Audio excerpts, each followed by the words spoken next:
Breaking news, Nigerians. Tinubu's inauguration, U.S. lawyer moves to block government delegation. Writes Biden on 8 reasons why U.S. should not attend. Welcome back to Prospect Channel TV. Thank you for coming out here.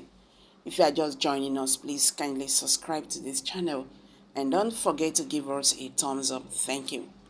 International human rights lawyer Emmanuel Ogegbe has written to U.S. President in a last-ditch effort to stop the U.S. government delegation from attending the Monday, May 29 inauguration of Asiwaju Bola Ahmed Tinubu as Nigeria's new president.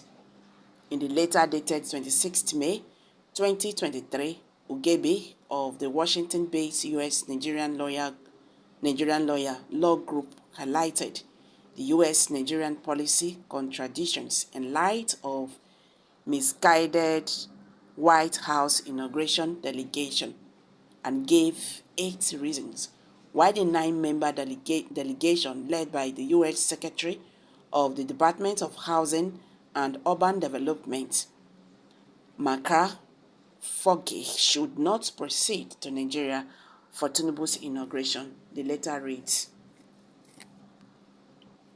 "As a top U.S. Nigerian affairs expert, I write to express grave concern and great displeasure at your planned delegation to the inauguration of a fraudulent elect in Nigeria. To say that your action is hypocritical and antithetical to Americans' democratic ideals is an understatement. Firstly, as your administration is prosecuting hundreds of insurrectionists who tried to overturn your election win, Nigeria also reports rearresting over 700 individuals for election offense. How then can you accord legitimacy to multi-state election criminality in Nigeria that exceeded even the January 6th levels? Secondly, the BBC has exposed a fake election collator who announced fake election results in Rivers State, falsely granting the ruling party victory over the Labour Party. A collator in Nigeria is similar to an elector in America. Yet, while your administration is investigating for persecution fake electors who attempted to subvert your election, you are celebrating the candidate rigged by the fake collator. According to CNN, the New York Times said some potential crimes could include falsifying voting documents, mail fraud, or potentially a conspiracy to defraud the United States. Attorney generals from the 7 states with fake electors have said that they are aware of the reports and reviewing the matter under the state law. Some referred the matter to the Justice Department because it relates to a federal election and it happens across several states. The Deputy Attorney General, Lisa Monaco, told CNN in an exclusive interview that Justice Department received the referrals and that our prosecutors are looking at those, and I cannot say anything more on ongoing investigations. Michigan, the Attorney General, Dana Nassel, a Democrat, has publicly said she is confident we have enough evidence to change people under state law for forgery of a public record and other crimes. Thirdly, Nigerians' 2023 election violence was deadlier than the General Buhari's military coup 40 years ago. Then, the 2015 elections, and even then, the June 6 insurrection, making a mockery of your descriptor of him as a champion of democracy. Fourthly, your government announced sanctions on unnamed officials for undermining democracy in Nigerians' election. then immediately announced a high-level delegation to the inauguration of the vote rigger. This classic one step forward, two steps backward is just the latest irritation of Americans' schizophrenic Nigerian policy.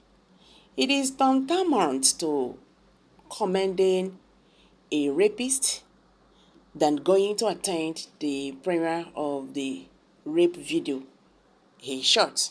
Sadly, this is not just about Americans or whatever Chinese, African checkers picturing. This has been the bipolar policy since the Clinton administration to the present. During your period, Obama, Biden administration, you designated the leaders of terror group Boko Haram as terrorists, but refused to designate the group itself as a foreign terrorist organization, despite the fact that it attacked American diplomats and the FBI larger attached and Jennifer Dent in deadly suicide bombings. Your administration covered up the attacks on these American women in Nigeria, which happened during your first tenure.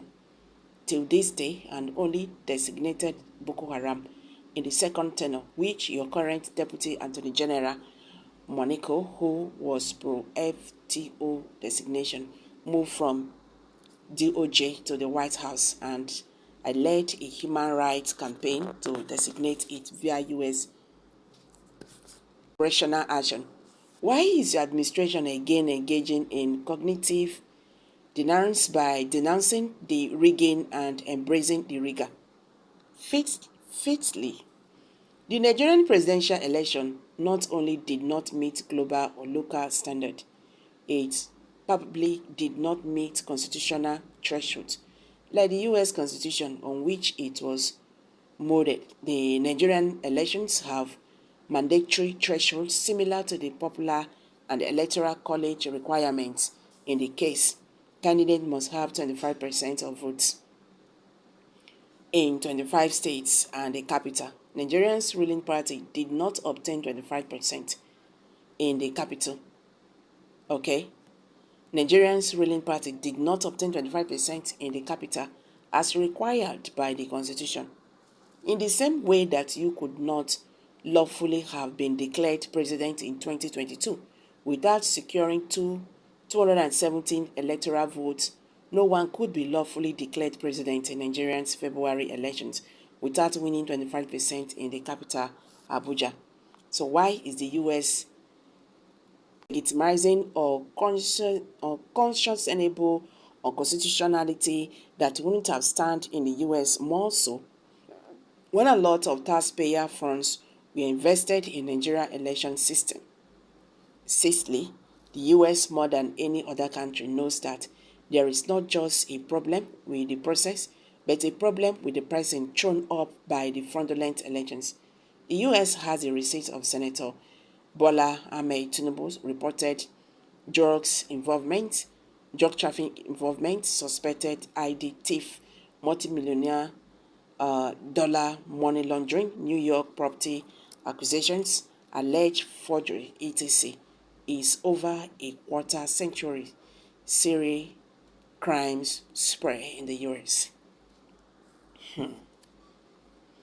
A word is enough for the wise. History will judge every action of man than the ultimate. So guys, let's quickly hear from you. What's your take on this?